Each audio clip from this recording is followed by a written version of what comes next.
So over the last 2,000 years, one of the biggest challenges of Christianity is the topic of the virgin birth.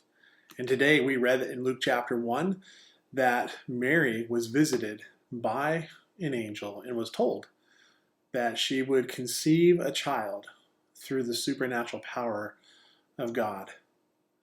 That is going to be our topic of discussion today in the Daily Word. So let's get to it. The Christian, the topic of the virgin birth doesn't have to be any more daunting than any other supernatural conversation we have that God has revealed about himself in the scripture.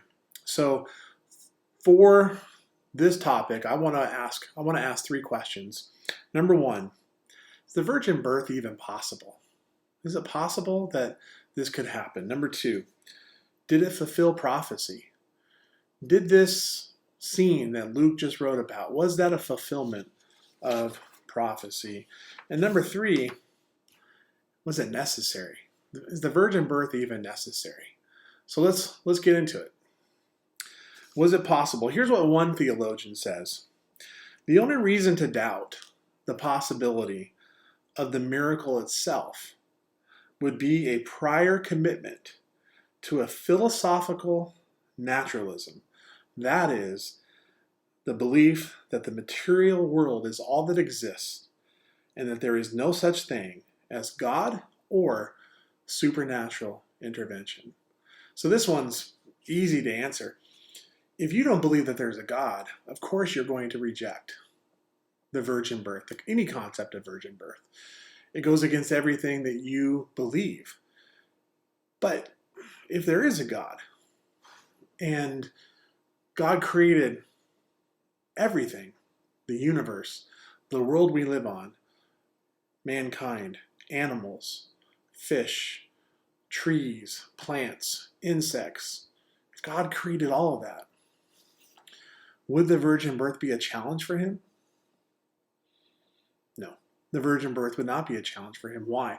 Because God can act in a supernatural way. So if you hold to a belief that there is a God, the virgin birth should not be a challenge for you at all. Second question we can ask ourselves is, did this fulfill prophecy? Was this scene that Luke wrote about, did it fulfill prophecy? Well, Isaiah 7, verse 14 says this, "Therefore the Lord himself will give you a sign. Behold, the virgin shall conceive and bear a son, and shall call his name Emmanuel." Emmanuel, for those of you who have been in the faith for a while, you know what that word means. For those new to the faith, Emmanuel just means a very simple reality. It means God with us.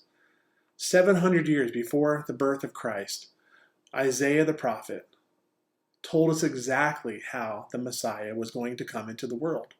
He was going to come through a virgin, and he was going to be born of a virgin. So yes, question number two, does this fulfill prophecy? Absolutely. So answering the third question, is it necessary? We could talk about several things. So I'm going to hone in on one, and that is the sufficiency of the scripture.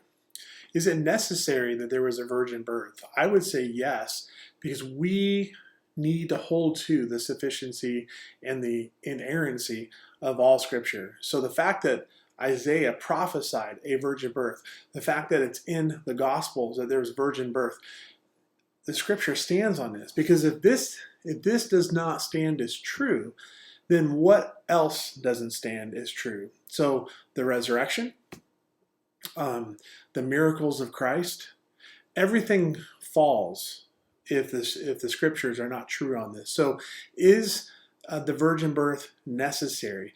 It is, because what it does is it points to the supernatural reality of God and his economy and how he operates. So once again, thank you for joining us here for the Daily Word. I'll see you tomorrow morning.